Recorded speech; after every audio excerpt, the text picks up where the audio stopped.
ሐማስና እስራኤልን በማደራደር ከፍተኛ ድርሻ ይኖራቸዋል የተባሉ አገራት ለስብሰባ ተቀምጠዋል። አገራቱ በዛሬው ዕለት በግብጽ በሚያካሂዱት ስብሰባ ዋነኛው የመወያያ ጉዳያቸው ከሰሞኑን ዶናልድ ትራምፕ ያቀረቡት የሰላም አማራጭ እንደሆነም ተሰምቷል። በዛሬው ዕለት እንደሚካሄድ የሚጠበቀውን የሐማስና እስራኤል አደራዳሪዎች ስብሰባ በተመለከተም ትራምፕ በሰጡት አስተያየት አደራዳሪ አገራቱ በጣም ሊፈጥኑ ይገባል ሲሉ አሳስበዋል። የመጀመሪያው ምዕራፍ በዚህ ሳምንት መጠናቀቅ አለበት የሚሉት ትራምፕ ለዚህም ሁሉም አደራዳሪ አካላት ሂደቱን ሊያፋጥኑት ይገባል ሲሉ አሳስበዋል። አክለውም ጊዜው በጣም አንገብጋቢ ነው ያሉ ሲሆን ሂደቱ የማይፈጥን ከሆነ ግን ደም መፋሰሱ ይቀጥላል ሲሉ በማህበራዊ ትስስር ገጻቸው ባሰፈሩት ጽሑፍ ተናግረዋል። ትራምፕ ካቀረቧቸው የሰላም ሐሳቦች መካከል ሐማስ በእጁ የሚገኙ እስራኤላውያን ታጋቾችን መልቀቅ፣ ጋዛ በታጣቂዎች ሳይሆን በምሁራን እንድትመራ የተኩስ አቁም ማድረግና በሌሎችም አብዛኛዎቹ ሐሳቦች ላይ ሐማስ መስማማቱን ቢገልጽም ወሳኝ ናቸው ተብለው በሚታሰቡት ሙሉ በሙሉ ትጥቅ መፍታት እንዲሁም አዲስ እንዲመሰረት በሚፈለገው የሲቪል መንግስት ላይ የሚኖረውን ድርሻ በተመለከተ ያለው ነገር አለመኖሩን አልጀዚራ ዘግቧል። የአደራዳሪዎቹ ውይይት ከትራምፕ በተጨማሪም ሐማስም ቢሆን ትራምፕ ካቀረቧቸው 20 የመደራደሪያ ነጥቦች ውስጥ በተወሰኑት ላይ መስማማቱን በመግለጹ ምክንያት ቀጣዩ የድርድሩ ሂደት ምን ሊመስል ይገባል በሚለው ላይ ያተኮረ እንደሆነ ተሰምቷል።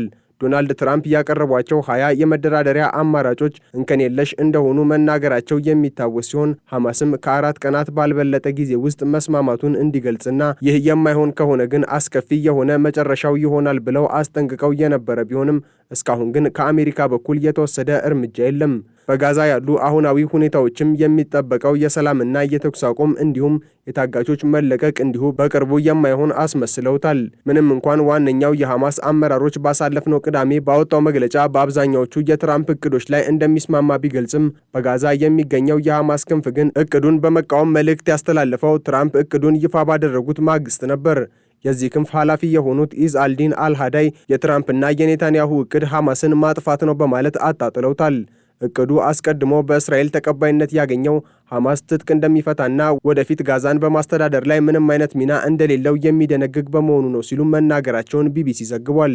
በአልሃዳይ በኩል የተሰነዘረው ተቃውሞ ከተሰማ በኋላ የሐማስ ከፍተኛ አመራሮች እቅዱ ባካተታቸው አብዛኛዎቹ ነጥቦች መስማማቱን ቢገልጽም በተለይ ከታጋቾች መልቀቅና ትጥቅ መፍታት የሚሉት ጉዳዮች ጋር በተያያዘ በሐማስ አመራሮች መካከል ልዩነት እንዲፈጠር ሳያደርግ እንዳልቀረም የሮይተርስ ዘገባ ያስረዳል። ከአደራዳሪዎቹ መካከል ዋነኛዋ የሆነችው ኳታርም የትራምፕ እቅድ ይፋ በሆነበት ማግስት በሰጠችው አስተያየት የሐማስ አመራሮች በጉዳዩ ላይ በሰፊው ውይይት እያደረጉበት እንደሆነና ቀጣይ ድርድሩም በአጭር ጊዜ ውስጥ የሚጠናቀቅ ሊሆን እንደማይችል ገልጻለች። የዛሬው የአደራዳሪ አገራት ጉዳይም ይህንኑ ታሳቢ ያደረገ ሲሆን በተለይም ደግሞ በቀጣይነት ጋዛን እንዲሁም መላው ፍልስጤምን ማን ያስተዳድራት የሚለው ጉዳይ የድርድሩን ውጤት ብቻ ሳይሆን የመካከለኛው ምስራቅ ቀጣይ ዕጣ ፋንታ ላይም ቀላል የማይባል ተጽዕኖ እንደሚኖረው እርግጥ መሆኑ አገራቱም ከማደራደራቸው አስቀድሞ በጥልቀት እንዲወያዩበት ሳያስገድዳቸው እንዳልቀረ ዘስታር አስነብቧል። በትራምፕ በኩል ግን አስደናቂ ሲሉ የሚጠሩት እቅዳቸው ለእስራኤልና ለፍልስጤም እንዲሁም ደግሞ ለአረቡ ዓለምና ለመላው ዓለምም ጭምር ትልቅ ነገር ይዞ የሚመጣ ነው ሲሉ ይገልጹታል። ሐማስንና እስራኤልን ጨምሮ ሁሉም አካላት በእቅዳቸው ተስማምተዋል ብለው የሚያምኑት ትራምፕ እቅዱ ላይ ምንም አይነት ማሻሻያ እንደማይደረግም ሲናገሩ ተደምጠዋል። መለስ ብለው ደግሞ በየትኛዎቹ እቅዶቻቸው ላይ እንደሆነ በግልጽ ባይናገሩትም በተወሰኑት ላይ መጠነኛ ለውጥ ሊደረግ እንደሚችል ጠቁመዋል። ይሁን እንጂ በሐማስ እጅ የሚገኙ እስራኤላውያን ታጋቾችን የመልቀቅ ጉዳይ በጣም በፈጠነ ጊዜ ውስጥ ሊከናወን የሚገባው ቀዳሚ ጉዳይ መሆኑን አሳስበዋል። ይህ በእንዲህ እንዳለ ሐማስ ለእቅዱ አዎንታዊ ምላሽ ከሰጠ በኋላ እስራኤል በጋዛ የምትፈጽማቸውን የቦምብ ድብደባዎች በአስቸኳይ እንድታቆም ትራምፕ ቢያሳስቡም እስራኤል በጋዛ የምታካሂደውን የአየር ድብደባ ግን አሁንም እንደቀጠለ ነው። የእስራኤል መንግስት ቃል አቀባይ ሾሽ ቤድሮሲያን ይህንን አስመልክቶ እሁድ ዕለት በሰጡት መግለጫ በጋዛ ሰርጥ አንዳንድ ድብደባዎች ቢቆሙም በዚህ ሰዓት እየተተገበረ ያለ የተኩስ አቁም የለም ማለታቸውን ኤቢሲ ኒውስ ዘግቧል። እስራኤል በጋዛ እየፈጸመቻቸው ያሉ የአየር ጥቃቶች አሁንም ሳይቋረጡ መቀጠላቸውን የተለያዩ ዓለም አቀፍ መገናኛ ብዙሃን አሁንም እየዘገቡ ነው። እሁድ ዕለት እንዲሁም ምሽቱን ሙሉ በከተማዋ በርካታ የመኖሪያ ሕንፃዎችን ያወደመ የታንክ ጥቃት እንደነበረም ተናግረዋል። እሁድ ጠዋት በጋዛ ከተማ ውስጥ የፍንዳታ ድምጾች በተደጋጋሚ መሰማታቸውንና በተለይም በእስራኤል ድንበር አቅራቢያ ከባድ ጭስ መታየቱን ቢቢሲ በስፍራው የነበሩ ዘጋቢዎቹን ዋቢ አድርጎ አስነብቧል።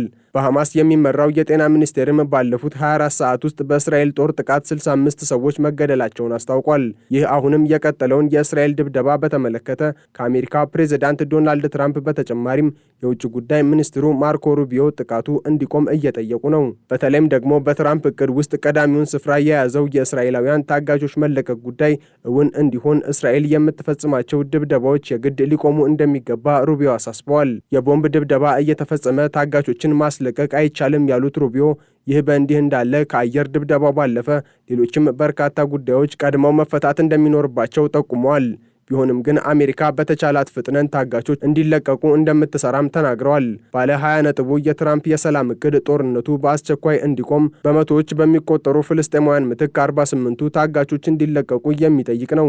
በዚህ እቅድ ላይ በቀጣይነት በጋዛ እንዲሁም በመላው ፍልስጤም በሚቋቋመው መንግስት ላይ ሐማስም ሆነ ሌላ በጦርነቱ ላይ ቀጥተኛ ተሳትፎ የነበራቸው ታጣቂዎች አይካተቱም የሚለው አንዱ ሲሆን ይህንን ተከትሎ አደራዳሪ የተባሉት አገራት ደግሞ የሰላም ቦርድ የሚል ስያሜ የተሰጠው የገለልተኛ አገራት ቡድን አቋቁሞ የፍልስጤምን ወደ ሰላም የሚደረግ ሽግግር እንዲመራ በአማራጭነት አቅርበዋል። ይሁን እንጂ ይህ እቅድ በሐማስ በኩል ተቀባይነት ማግኘት አልቻለም። የሐማስ ከፍተኛ አመራሮች መካከል አንዱ የሆነው ሙሳ አቡ ማርዙክ በበኩሉ ፍልስጤምን ከፍልስጤማውያን በስተቀር ማንም አያስተዳድራትም ሲል ተናግሯል። እንደ አውሮፓውያኑ አቆጣጠር በ2003 በኢራቅ የተካሄደውን አሜሪካ መራሽ ወረራ በምሳሌነት የጠቀሰው አቡ ማርዙክ ይህ የሰላም ቦርድ የሚል ስያሜ የተሰጠው እቅድም በፍልስጤም ላይ የሌላ ተጨማሪ አካልን ወረራ እንዲጋብዝ በር የሚከፍት ነው ሲል እንዳጣጣለው አልጀዚራ ዘግቧል። ይሁን እንጂ በተለያዩ ጉዳዮች ላይ መለሳለስን እያሳየ የመጣው ሐማስ በፍልስጤም ሰላም ለማምጣት ጥረት እያደረጉ ነው ያላቸውን እንደ አሜሪካና የተወሰኑ የመካከለኛው ምስራቅ አገራትን አመስግኗል። ከአደራዳሪዎቹ መካከል የቀዳሚነቱን ድርሻ የሚይዙት ኳታርና ግብፅም ቢሆኑ አሁን ላይ ከአሜሪካ በኩል ለቀረበው የሰላም እቅድ እንዲሁም በሐማስ በኩል የተሰማውን ፈቃደኝነት እንደ በጎ ጅማሮ ተመልክተውታል። ከአጋሯ አሜሪካ ጭምር ጫናዎች እየበረቱባት የመጣችው እስራኤልም ብትሆን ከዚህ ቀደም ከቀረቡት የሰላም አማራጮች ሁሉ በዚህኛው የትራምፕ እቅድ በሙሉ ልብ መስማማቷን እየገለጸች ሲሆን በተለይም ደግሞ በሐማስ እጅ የሚገኙ ከ20 በላይ የሚሆኑ ታጋቾችን እንዲሁም በሕይወት እንደሌሉ የሚነገሩ ዜጎቿን አስክሬን በቅርብ ቀናት ውስጥ እንደምትረከብ ተስፋ አድርጋለች።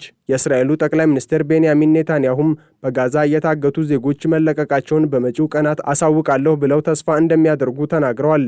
ከሰሞኑን በሰጡት መግለጫም ሐማስ ትጥቁን ይፈታል፣ እንዲሁም ጋዛ በቀላልም ሆነ በከባድ መንገድ ከወታደራዊ ኃይል ነጻ ትሆናለች ብለዋል።